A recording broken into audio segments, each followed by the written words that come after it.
I've helped 9 students get into Wharton across the past 2 years, 8 other students and myself, and let's talk about how. So what's up guys, for those of you who don't know, I'm Mo with the Fro, and I make videos, obviously.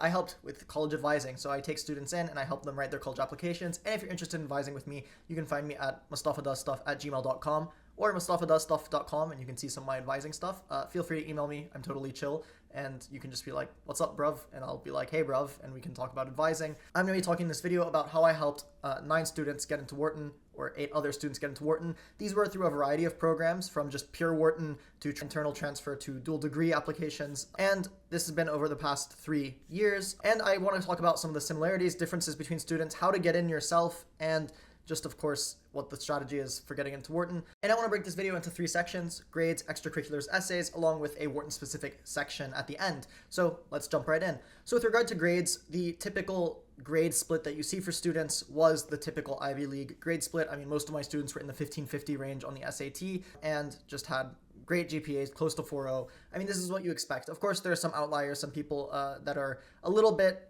weaker grade-wise, but generally speaking, they were at the upper echelon, and this is just what the Ivy League has turned into. I mean, 1500 plus at the minimum. I believe all of them were at 1500 plus, except for one.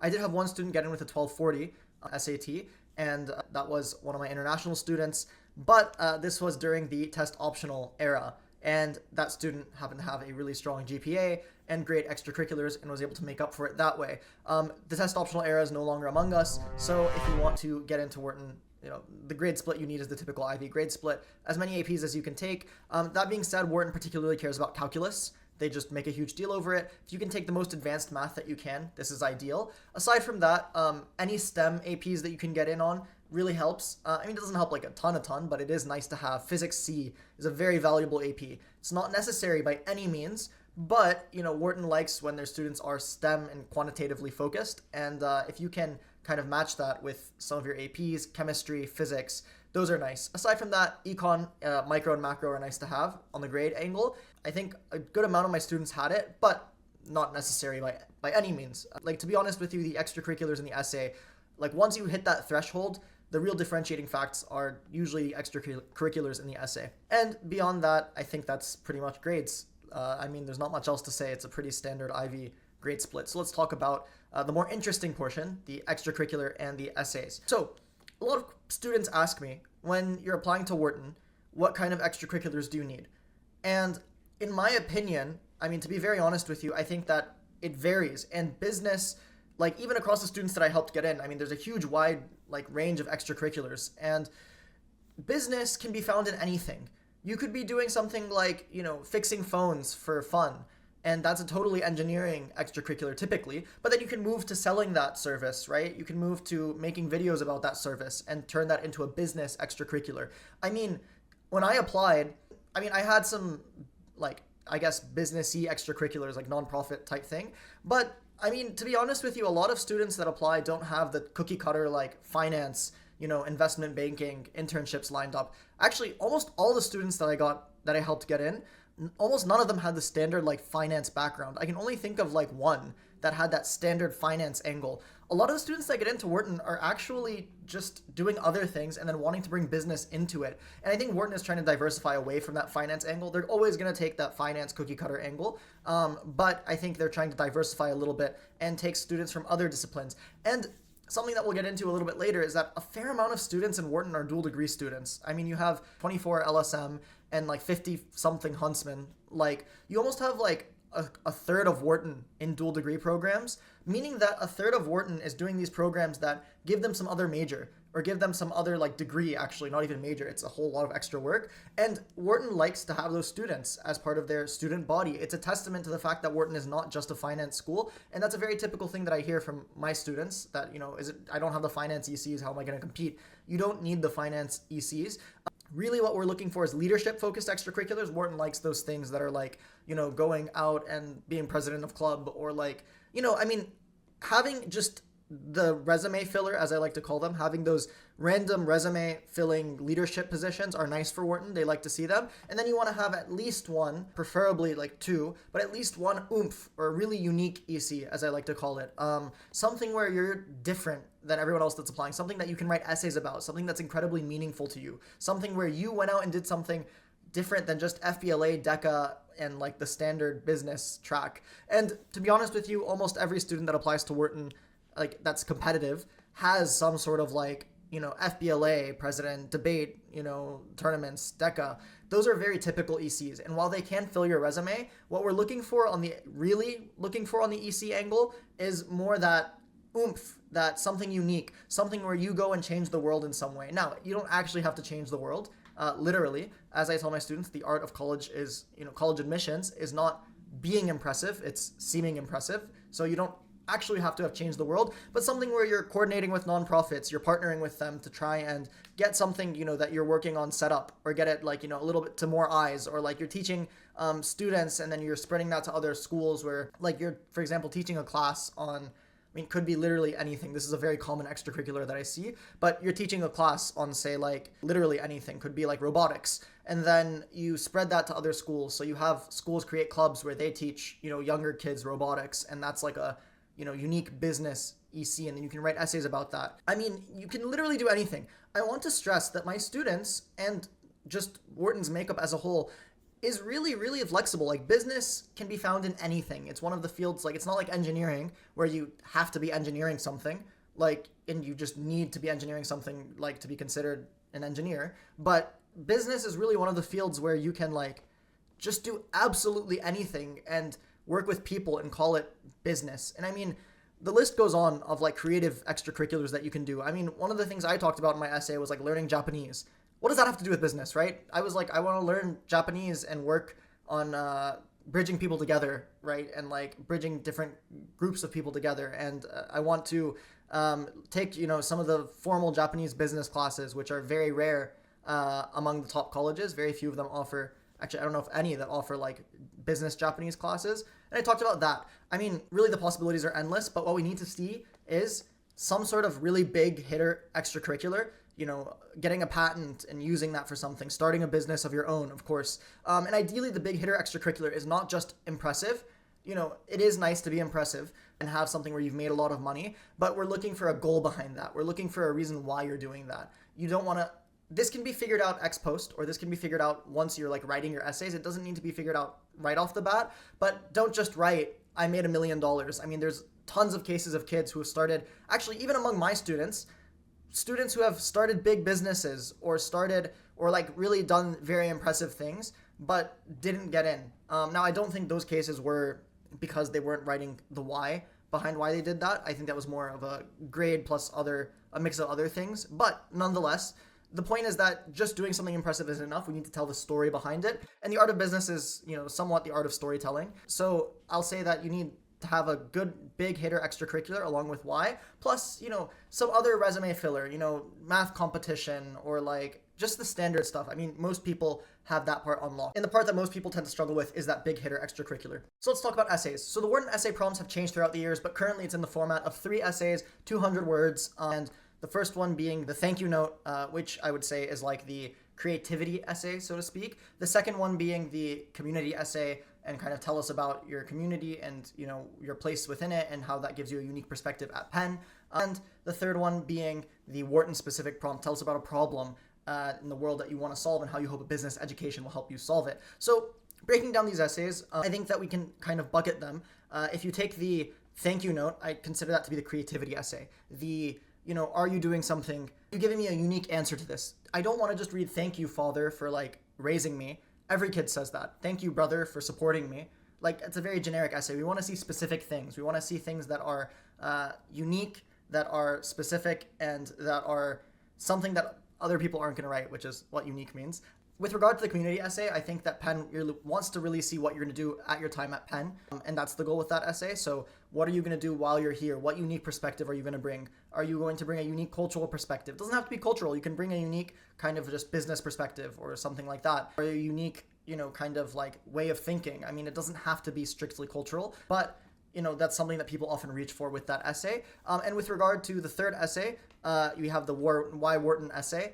the advice that I give for this essay is have a really specific problem that's important to you, justify why it's important to you, and then don't just like write this is a problem. Like explain why that's something important to you. It's a very short essay, you don't have a lot of time, but in very like 1 or 2 sentences, explain why that's important to you, and then go into specifically how Wharton will help you solve the problem. Not just Wharton gives the best business education to help me solve the problem. It's too generic, right? It needs to be more specific. Wharton, I want to use X and Y at Wharton to solve this problem, and those things are necessary for Z and alpha reasons. Like the point that I'm getting at is you can't just have like business education as your reason for wanting to go to Wharton. It really needs to be a little bit more specific. Now, I think that some students will reach for courses, something like I want to take management 101 to solve this problem. That's too specific. You're like going to Wharton. You're not going for a single course. You're not going because of like 2 courses that Wharton offers. You're going for the general education, but pick something within the general education that helps you solve that problem. So for example, the entrepreneurial spirit of Wharton, or there's like a million things, like the soft skills that you can pick up that are invaluable to solving this problem, and then explain why those soft skills are necessary, right? There's a million different things you could choose. And I want to caveat this with, there's a lot of different ways to write successful essays. There's not one way. There's a lot of ways to write a wrong essay as well, or a bad essay. But, this outline I've given you, I've seen students take very creative approaches to applying to schools. And I personally wouldn't, worry about following it exactly, right? If some essays can have some, you can write differently than what I'm saying. But this is the general kind of advice I give to students. And thankfully, I found that it works with my students, decently well. So, but it's up to you whether or not you want to take it. The essay portion, I think that it's a bit more flexible. And there's one extra tip I want to give to the essay, and this launches us into our Wharton-specific portion of the video, and that's applying for a dual degree program. This is probably the biggest, not backdoor, but one of the best pieces of advice I can give if you're really, really serious about getting into Wharton.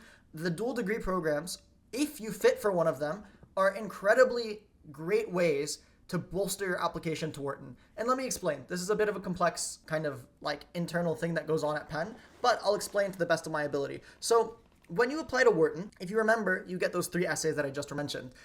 Those 3 essays are rather short, 200 words. But if you apply for a dual degree program, something like the Life Science Management program, where you're studying a life science plus Wharton, or M&T, the Management and Technology program, where you're studying business and engineering, or Huntsman, the program where you're doing language plus Wharton, which is honestly very, very similar to just pure Wharton. I'll be very honest with you. It's not that many extra courses on top of Wharton. Or there's also the healthcare management, which not a lot of people do, but it is nursing plus Wharton. If you apply for a dual degree program, you get to write extra essays. They actually, they usually have 1 or 2 essays in the case of M&T, but one extra essay that you get to write, that's 650 words. On the normal application, you have 650 for your Common App plus 600 for your 3 essays, which is like a page and a half, a page and 3/4. It's a very short application to talk about your entire life story. But if you write the dual degree application, something like you apply for life science management and you write about Wharton, but then you write about some extra things. You're passionate about your startups, or you're passionate about, healthcare startups in that LSM specific essay, the life science management specific essay, you get extra words, and admissions officers like to see the extra words and learn more about you. It's just a straight advantage for you typically. Now, you're probably thinking to yourself, what if I don't want to go to one of these dual degree programs? That's fine. I don't think you should apply if you really, really don't want to go. But if you have some interest in the program, you can apply to it. And then if you get into that program, you can do the program and see how it is. And if you get rejected, the way that Penn works is that your application basically drops down from the dual degree program into just the standard Wharton application pool. Now, what does that mean? Let's just give it with an example. It's a little bit confusing, as I mentioned. I applied to the Management and Technology program. So M&T, which is the program that I applied to when I applied to Penn in the first place and got rejected from, but that's a whole different story, and you guys can watch one of my other videos to find out about that. But I applied to that program. I basically, in the application, applied early decision to that program, and then I got rejected, but my application went to the same early decision pool of General Wharton, as in it trickled down from the Management and Technology admissions team to the Wharton admissions team, just the standard Wharton. And I was admitted early decision as a Wharton student. So I wasn't disadvantaged in any way. Basically, my application, was rejected from the top program, but I basically got 2 early decision applications. I got to apply early decision to M&T and to Wharton, which was nice. As a side note, again, a little bit confusing, You can choose to only apply early decision to MNT or to one of the other dual degree programs, and then regular decision to Wharton in the case that you're rejected. Or you can apply to like basically early decision to MNT or one of the other dual degrees, and early decision in the case that you're rejected from that dual degree program. This basically, one, gives your application two chances of getting in, because you could be liked by the MNT admissions team and then get in, which MNT, you're fully in Wharton. With all the dual degree programs, you're fully in Wharton. Like, you are a full Wharton student. You're not like half and half or something like that. You're like 1 and 1. But you could be liked by that admissions team and then get in. And if in the case that you're rejected, your application goes to the standard Wharton admissions pool, like the early decision or the regular decision, depending on your choice. You can choose. And the admissions officers have extra information to work with. You get to talk more about your extracurriculars, talk more about your life, your passions in that extra essay, because they actually get that extra essay when they read your application. So, I mean, how much weight they give to that is honestly up to them, and I can't tell you exactly, but it is extra information for them to have. So it just helps, right, applying for a dual degree typically. And, you know, a lot of my students that I helped just got in with dual degree flat out, thankfully. But, you know, you can also get rejected and get into Wharton, which has happened in the case of one of my students. With regard to other Wharton-specific advice, one question that I often get is, should I apply ED or should I apply RD? Great question. I think that ED gives a huge boost for Wharton. Not a huge, but a generally decent boost for Wharton. And if you're set on the school, it is the best undergraduate business school. There's not much competition if you're interested in business. I mean, like, for an ED, right, there's not a ton of competition. Other schools like Sloan are good, but in specific areas like quantitative, you know, kind of research. And honestly, I would take Wharton over Sloan in most scenarios. And it's quite a good bit ahead of other business schools. So I think it's a pretty safe ED if you want to do business. If you don't, you know, and you're interested in like a dual degree program, that's more up to you, and that's more specific advice, which I talk about in maybe some of my other videos. But I think with regard to ED, it's a pretty decent boost for Wharton. You do see a good admissions jump. That being said, the admissions jump isn't as, you know, huge as it seems. It just so happens that the kids that apply ED tend to be more on track, tend to be more focused, and you get a lot of people just kind of doing throwaway applications in the RD or regular decision cycle. So the admissions rates are kind of skewed. In the early decision pool, you have a lot of really qualified people applying, so you get a lot of admissions, and you have not a lot of people applying in general because you can only give your ED to one school. But in the regular decision pool, you have a ton of people that are just applying to apply because you can throw it to any school, and, you know, just people that are on top of their things are more likely to apply ED. So you have just like fewer strong candidates applying. So even though there's a huge difference in the admissions rate, it's not really like the best statistic to go off of. But that being said, ED is still a decent boost for Wharton, and a good amount of students do get in ED. And if you're really interested in going to Wharton, I do think, you know, you should really consider the ED and really get on the November 1st deadline. It's pretty worth it. The other thing that I forgot to mention is that if you happen to not like one of the dual degree programs that you applied for and then accidentally got into, what a problem to have.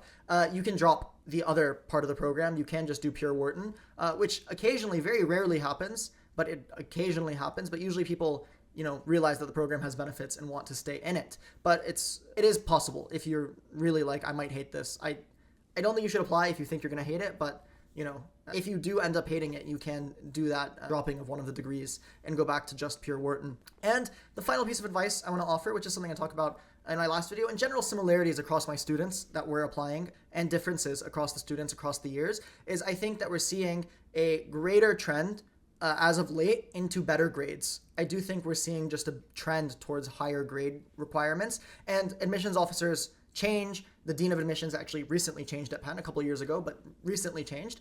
And we're seeing a trend towards grades being cared for more, legacy being a little bit less impactful. They say that it doesn't count. I mean, who can really tell for sure? Other than that, I mean, like, I think just grades are on the up, SAT, things like that. I think there's a little bit of a rubber band from the COVID era where students were getting in with low SATs, and now they're kind of realizing that those students are typically having lower GPAs and struggling a bit more in classes.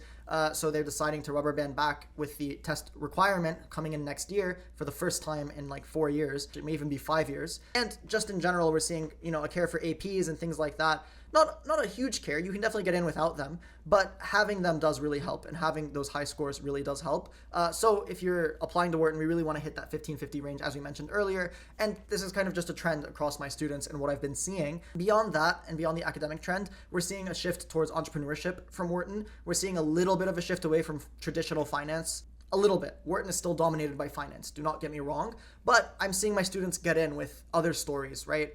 It depends on the application cycle, whether you're applying for, dual degree or for transfer or like internal transfer at Penn, or you're applying for just outright Wharton. There is a difference in what they like to see with each application cycle to a degree, but we're generally seeing a little bit of a push towards entrepreneurship, towards other things besides finance, because Wharton knows that the kids are going to do finance anyway once they get in, even the kids that wanted to do other things. So we're seeing a little bit of a push towards entrepreneurship, and that's been a trend for a few years. But if you can kind of get a little bit more on that wavelength, it may make you stand out. Not a requirement. If you're totally a finance bro, like not a requirement at all. Still, the majority of people that get in do finance at Wharton, but just a general trend. Last similarity among my students is I think that it's really a difference. They all did different things. And like I said, cookie cutter is not necessary. Had some a very eclectic set of ECs among my students. And it's great to see. I like to see that variety, and Wharton likes to see variety. There's not a cookie cutter way to get in, so to speak. And they want to see you doing whatever you're passionate about, and then writing your essays and showing that you're truly interested in that, and having impact with that. And that's really the theme, I think, of the whole application. Where can you have impact? And that's kind of the story that you want to tell. Who are you impacting? Why? How? That kind of thing. And of course, the last similarity is that they were all my students. If you're interested in becoming one of my students, like I said, you can email me at mustafadoesstuff@gmail.com. It's up on the screen, and it's hopefully very helpful, I think, in helping students get in. As I mentioned, I helped a lot of students get into Wharton over the past couple of years, and I've been kind of ramping up my advising. So if you're interested in, booking a session with me, you can just email me, and I'm super chill, and we can help write your essays and go through the Wharton application and hopefully make you student number 10. So thank you guys very much for watching. I hope you enjoyed, and feel free to reach out. See ya.